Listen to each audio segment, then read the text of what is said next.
Fala pessoal, beleza? Sejam muito bem-vindos ao canal de resenhas dos Perdidos no Tempo.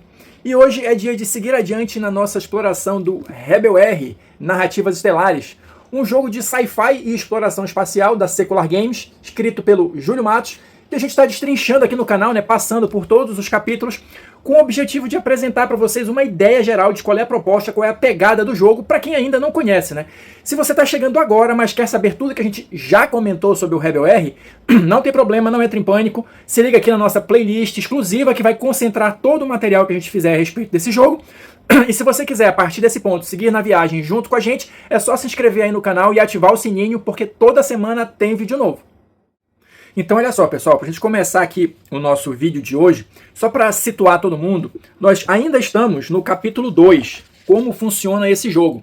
Mas é o seguinte, como esse é um capítulo bastante extenso, e como ele dá um apanhado geral sobre diversos pontos, diversos aspectos do jogo, a gente está fracionando o conteúdo em alguns vídeos. Então hoje a gente vai avançar um pouquinho mais aqui nesse capítulo, mas ainda não vamos terminar o capítulo 2, tá?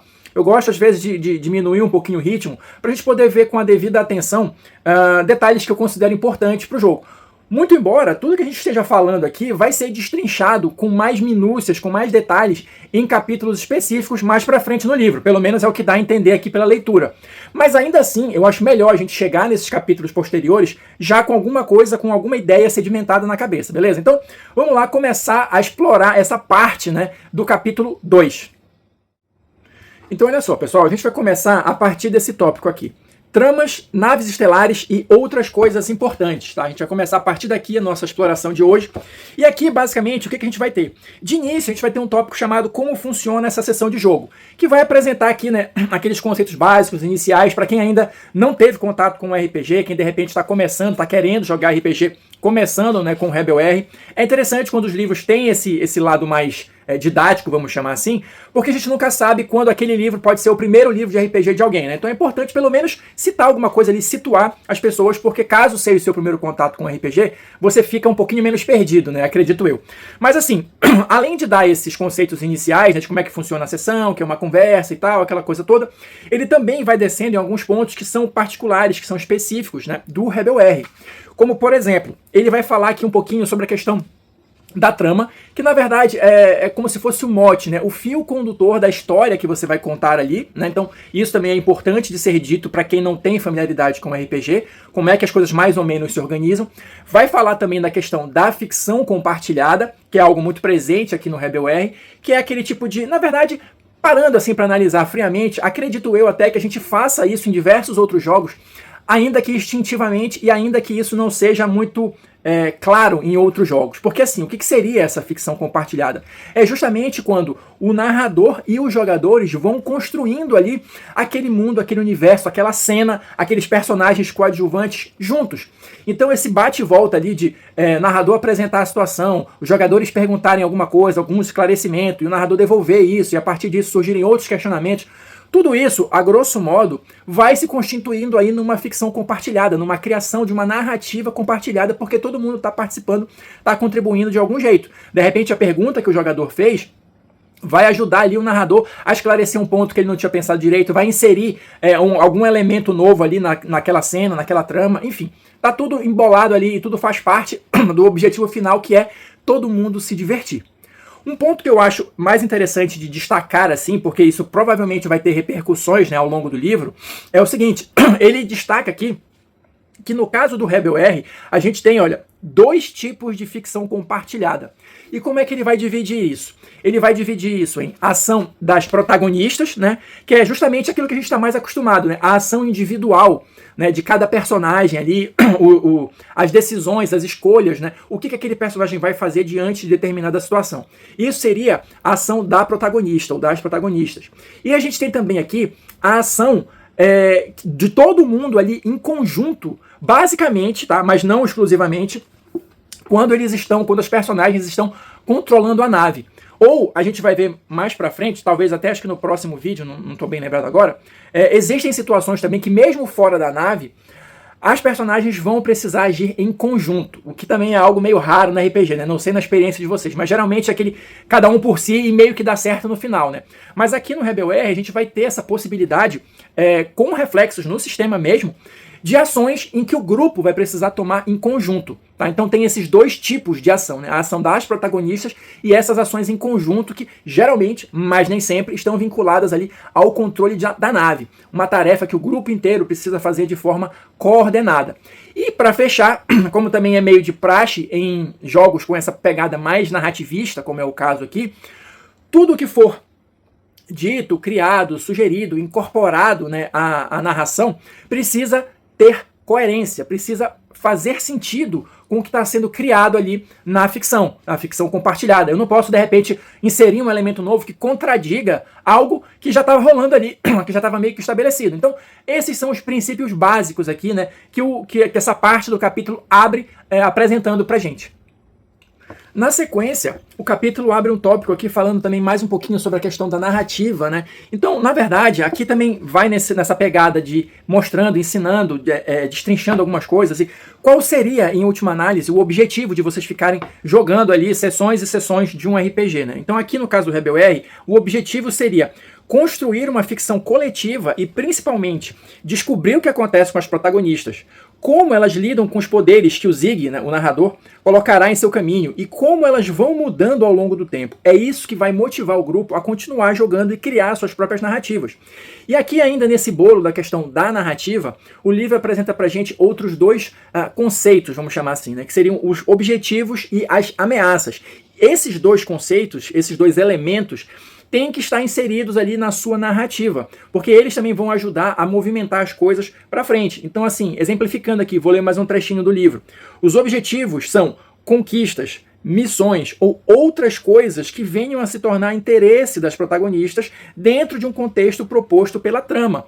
Ou seja, é tudo aquilo que vai, de alguma forma, despertar o interesse das protagonistas e né, avançando um pouquinho dos jogadores, né, de quem está controlando, das pessoas que estão controlando essas personagens, para manter o interesse no jogo. Né? Então, se eu não tenho algo que chame o meu interesse enquanto jogador, por que eu vou continuar jogando? Então, eu preciso, primeiro, ter uma personagem que eu considere interessante, ter histórias interessantes, e eu preciso, aqui, tudo minha opinião, tá? Em algum nível, me importar minimamente com essa personagem, com esse personagem que eu criei, para seguir acompanhando e ter um interesse legítimo em saber o que vai acontecer com ele. E também como esse personagem reagiria com as situações que vão acontecer ali, que vão ser propostas durante o jogo. Então, basicamente, esses seriam os objetivos num aspecto maior, assim, né? A questão das ameaças, olha só, podem ser elementos da narrativa, inimigos, corporações, personalidades ou fenômenos desconhecidos, que vão pairar entre as protagonistas e seus objetivos, seja atrapalhando, seja impedindo ou confundindo as personagens. Tá? As ameaças são mais do que simples obstáculos no caminho das protagonistas e possuem diversas formas de interagir com elas. Ou seja, na verdade, aqui a gente vai ter aquela coisa, é mais do que o simples obstáculo. É algo que de fato seja relevante, né, para a trama, que eu falei assim, que faça sentido, que faça com que você se importe com o que está acontecendo ali. Né? E as ameaças podem ser das mais variadas possíveis, vai depender muito do tipo de história que está sendo contado ali. Mas, de uma maneira geral, tem uma regrinha, vamos chamar assim, entre aspas, né, do livro, que é o seguinte: a trama ela só faz sentido se a gente tem um objetivo importante a ser alcançado e ameaças relevantes. É esse conjunto que faz uma boa história, em regras gerais aqui. E só lembrando, deixando claro, o objetivo importante não necessariamente é algo grandioso. Um objetivo importante pode ser para a sua personagem especificamente, um objetivo pessoal, alguma coisa assim. Mas esse combo, vamos chamar assim, tem que estar presente. Um objetivo importante e ameaças relevantes, para dar a emoção, né, para a coisa. Porque se for muito fácil também, não tem graça alcançar esse objetivo e ele não parece ser uma conquista assim tão grande ou tão importante. Avançando aqui no livro, ele traz alguns exemplos, né, de tipos de narrativas, né, de modelos de trama, tipo de histórias ali que você pode utilizar. E apesar de serem somente exemplos, são exemplos que meio que se encaixam bem com a temática do jogo. Tá? Então ele traz aqui, olha, 3 exemplos, né, de tramas, 3 modelos de trama. Então, assim, falando rapidinho, só para vocês terem uma ideia, o que ele vai trazer aqui? Tramas de exploração, né, usando a máxima ir aonde ninguém jamais esteve. E aí, nesse caso, o objetivo seria justamente a exploração por si só. Explorar um novo lugar, explorar um fenômeno desconhecido, alguma coisa desconhecida ali, tal, que ninguém nunca encontrou. Então isso por si só já pode ser uma trama. E as ameaças nesse tipo de história são as mais variadas possíveis, porque vai depender ali da natureza do que está sendo explorado. Um outro tipo de trama que ele coloca é a trama política. Olha só, bem aqui. Nessa trama política, geralmente, né, tem o envolvimento de algum patrono, ou seja, o grupo de personagens é vinculado a algum estado, a algum governo, né, por exemplo, alguma facção ali dentre as que estão presentes no cenário, tem algum tipo de financiador e vai agir, pelo menos inicialmente, de acordo com as orientações ou com os interesses desse patrono. E basicamente as ameaças vão decorrer disso. São as consequências do modo de agir, vamos chamar dessa maneira, né, do patrono, que vão colocar os personagens nas enrascadas ali, ou nas intrigas que eles vão ter que desvendar ou resolver, esse tipo de coisa. Então, basicamente, esse é o segundo modelo chamado de trama política. E por fim, a gente vai ter aqui, olha, a questão da sobrevivência, que é meio também que autoexplicativo, mas aqui no livro ele vai focar mais para aquela questão do ambiente hostil, né, da sobrevivência mesmo, assim, física, vamos colocar dessa forma, né? Você está num ambiente hostil, você está com uma flora diferente, com uma fauna diferente que pode representar algum tipo de ameaça. E no final das contas, né, como eu disse, isso aqui são só exemplos, e nada impede que você misture tudo isso aí num caldeirão e em determinados momentos você dê mais atenção a esse ou aquele tipo de trama, porque na verdade você pode perfeitamente, né, e facilmente pensar numa história com diversos pontos de desenvolvimento em que você vai dar mais ênfase em um ou outro desses exemplos aqui, né? A história ela vai sendo construída e ela pode ter essas diferenças, ela pode ir sofrendo mutações ali para, em determinados pontos, abordar mais um lado ou outro. E para a gente fechar essa parte ali das tramas e avançar para outros assuntos, tem um outro ponto que é importante de mencionar aqui, que é a questão, olha, que o livro coloca como sendo a urgência. Eu vou ler um trechinho aqui do livro, porque eu acho que resume bem a história. Olha só. A urgência é parte integral de uma narrativa estelar para se tornar um objetivo das protagonistas. E sempre que você, como Zig, né, o narrador, constrói uma cena, considere que ela tem hora para acabar. Essa hora pode ser abstrata e não contabilizada, mas precisa ser tangível. Algo não está bem e vai piorar, principalmente se as protagonistas não fizerem nada, tornando essa uma ameaça direta à segurança delas. Isso, às vezes, é motivação suficiente para uma jornada incrível. Ou seja, esse senso de urgência, essa sensação de que se todo mundo ficar parado ali esperando alguma coisa acontecer, vai acontecer, mas vai ser algo muito ruim. É tipo deixar sempre a galera ali correndo, né, nos calcanhares, ali, alguma coisa assim, como se tivesse sempre algo muito próximo de acontecer e de atrapalhar o desenvolvimento que as personagens imaginam para a história. Então, pelo que eu vejo aqui, é necessário, faz parte ali da proposta de jogo, né, do Rebel R, você ter sempre, ou quase sempre, né, essa sensação de urgência presente na cabeça das personagens. Avançando aqui mais um pouco no capítulo, e já encaminhando aqui para o último assunto que a gente vai abordar nesse vídeo, a gente tem aqui, olha, desafios, conflitos e fronteiras. Então aqui a gente vai comentar um pouquinho sobre cada um desses conceitos, porque aqui a gente já vai entrar, ou pelo menos se aproximar um pouquinho da parte do sistema. Por quê? Desafios e conflitos são aqueles momentos do jogo em que as personagens ou o grupo vai precisar resolver as coisas usando os dados, né, fazendo as jogadas ali de dados no Rebel R. Ou seja, aquele momento ali de dúvida, de incerteza, que a ação não pode continuar simplesmente com a narrativa porque o sucesso não é garantido. Então, nesses pontos, a pilha de dados, né, como é chamado aqui, entra em cena para a gente deixar a aleatoriedade, né, a sorte determinar o destino das personagens. E aqui, uma coisa importante, antes da gente começar a falar um pouquinho sobre cada um dos conceitos, é uma frase que tem aqui nessa introdução que eu achei muito interessante e talvez seja algo também que todo mundo tenha que ter em mente quando estiver jogando ali o Rebel R, ou seja montando os desafios, seja encontrando uma maneira de superá-los, que é o seguinte, a frase é: o custo de destruir é sempre maior que o de entender. Ou seja, isso talvez mude um pouquinho a perspectiva que a maioria, né, dos jogadores tem, de que todo obstáculo, toda ameaça que está ali deve ser destruída. Às vezes você pode ganhar muito mais, ainda que indiretamente, ou para uma ação futura, entendendo aquela ameaça do que simplesmente destruindo.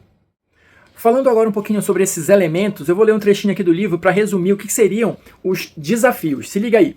Desafios são direcionados para resolver problemas imediatos, entender elementos estranhos de uma cena ou remover obstáculos do caminho. Ou seja, basicamente, e via de regra aqui, ele é iniciado pelo próprio protagonista, pela própria personagem. Ou seja, são as ações. Então toda vez que você quiser fazer uma ação específica com esses objetivos aqui, né, resolver um problema imediato, entender alguma coisa, remover um obstáculo, você sozinho enquanto personagem, você está diante ali de um desafio e você vai usar a pilha de dados ali para resolvê-lo caso isso seja necessário.